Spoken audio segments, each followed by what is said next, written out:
Welcome to my channel. Assalamualaikum warahmatullahi wabarakatuh.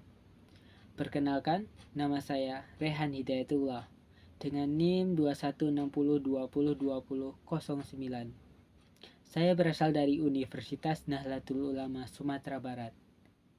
Saya akan mengerjakan tugas mata kuliah Produk Lembaga Keuangan Islam dengan dosen pengampu Rama Wahyudin, SE, ME.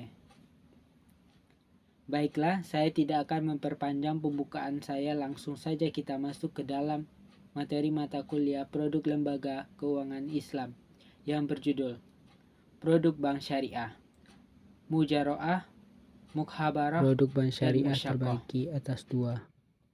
Yang pertama, penghimpunan dana. Penghimpunan dana pun terbagi atas tiga, yaitu A. Tabungan. Tabungan menggunakan akad wadiah dan akad mudharabah. Kita boleh menentukan akadnya sendiri, tapi bank menyarankan untuk menggunakan akad mudharabah. Perbedaan antara dua akad tersebut, yang pertama wadiah, berupa tabungan yang hanya dititipkan dan tidak dapat digunakan oleh bank.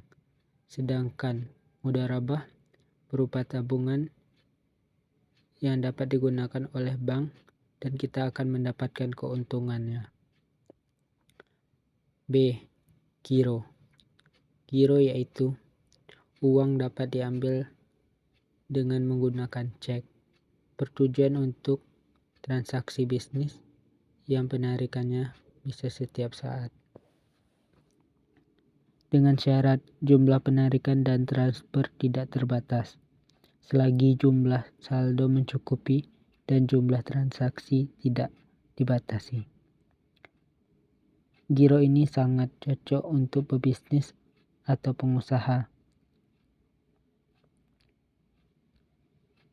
Giro terbagi atas dua, giro wadiah dan giro mudharabah. Giro sama dengan tabungan, hanya saja kalau tabungan bagi orang yang jarang bertransaksi dengan jumlah transaksi juga tidak besar.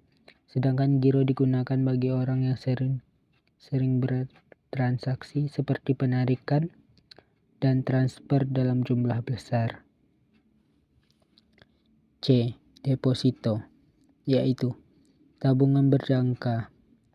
Tabungan yang untuk pengambilan tidak bisa diambil dalam waktu tertentu karena telah disepakati di saat penanaman modal.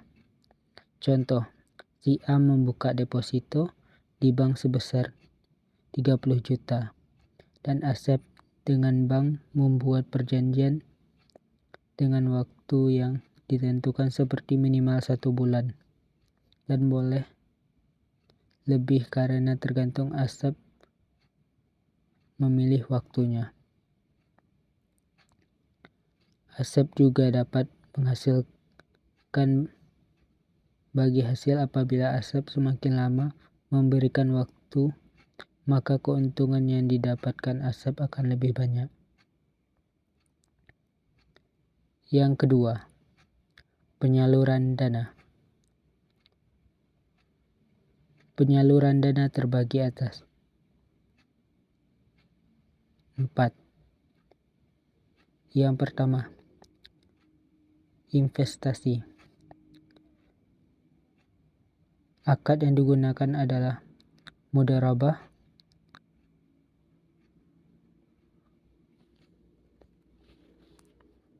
dua. Penyaluran dana. Penyaluran dana terbagi atas 4, yaitu A. Investasi. Akad yang digunakan murabahah, mudharabah, musyawarokah, dan itisna. B. Modal kerja. Akad yang digunakan murabahah, mudharabah, musyawarokah, dan salam. C. Konsumsi. Akad yang digunakan murabahah, ijarah, multijasa, istisna, dan ran. D. Jasa. Akad yang digunakan wakalah, kafalah, hawalah, dan syaraf. 3. Produk pembiayaan. Jenis pembiayaan terbagi atas 2, yaitu bisa dari bank dan bisa dari fintech lending. Perbedaan bank dengan fintech lending yaitu A.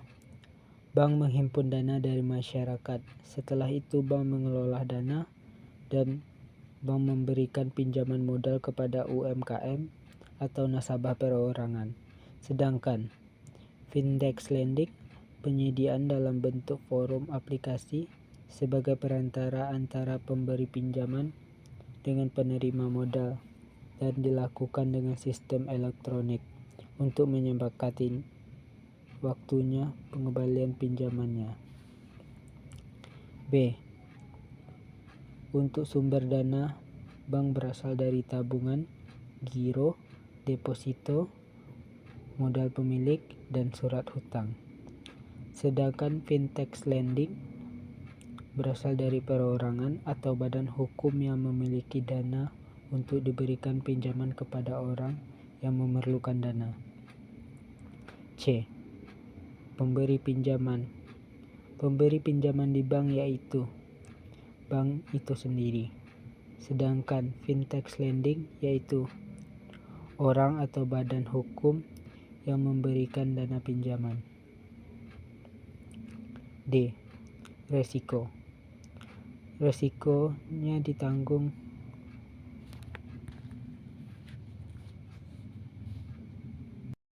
Resiko. Bank menanggung resikonya sendiri, sedangkan fintech lending akan ditanggung oleh si pemberi pinjaman. E. Pengawas. Untuk pengawas, bank sebagai lembaga yang dipercayai oleh masyarakat yang menghimpun dana, sedangkan fintech lending hanya sebagai perantara. B. Mujaroah, mukhabarah, dan musyakoh.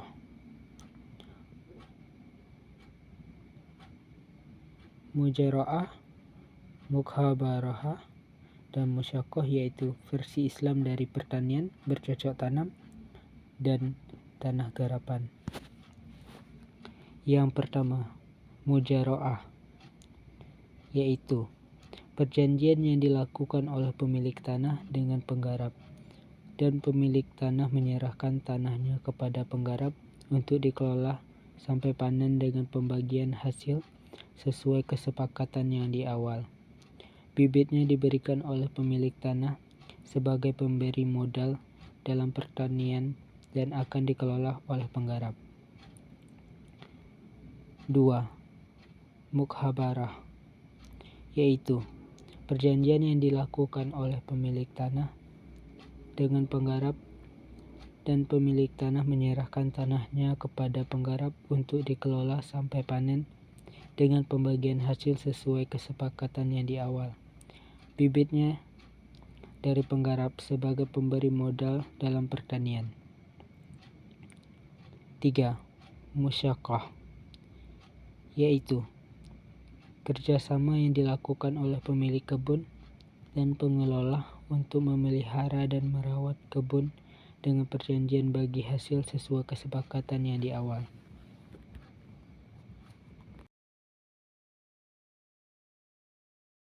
Demikian simpulan materi yang saya sampaikan. Kalau ada kata-kata saya yang salah, mohon dimaafkan, karena saya hanya manusia biasa yang khilaf atas kesalahan. Karena kesempurnaan itu hanya milik Allah Subhanahu wa Ta'ala. Terima kasih. Assalamualaikum warahmatullahi wabarakatuh.